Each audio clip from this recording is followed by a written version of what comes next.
Meanwhile, the judiciary finds itself in unfamiliar territory as it begins the search for a new Chief Justice this week following the retirement of Justice David Maraga earlier this year.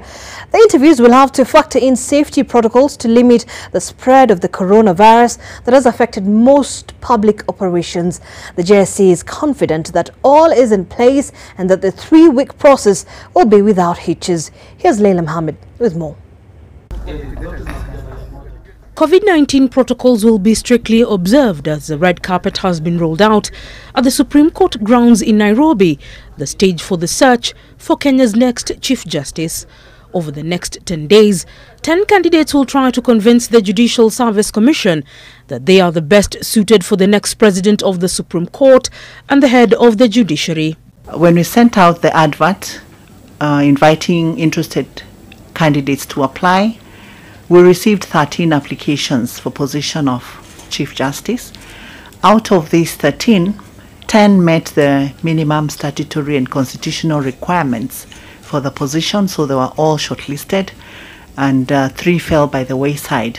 Following a public participation that was conducted online, the GSC says that the affected candidates will be given an opportunity to respond to those allegations at their formal interviews. We got complaints, we got compliments, and for the complaints, the candidates were asked to respond. All complaints are taken into account by the Commission.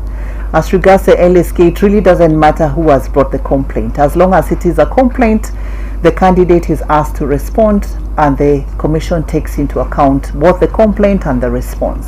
The 11-member GSC is expected to sit for the interviews, with Professor Olive Mugenda expected to chair the process. When the Chief Justice is not there, then he is not there. So last time we had the Vice Chair chairing the interviews, and that is what is going to happen this time. Within 7 days after the interviews, the JSC will be expected to present their choice to the head of state, who in turn will forward their nominee's name to Parliament for approval.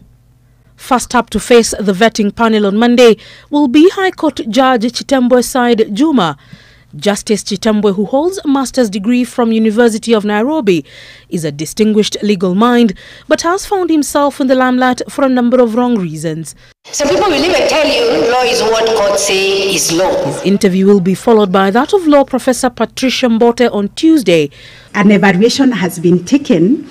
Court of Appeal Judge Martha KOOME, who has served in the Appellate Division for 8 years and also served as a High Court judge for 8 years before that, will face the Judicial Service Commission on Wednesday.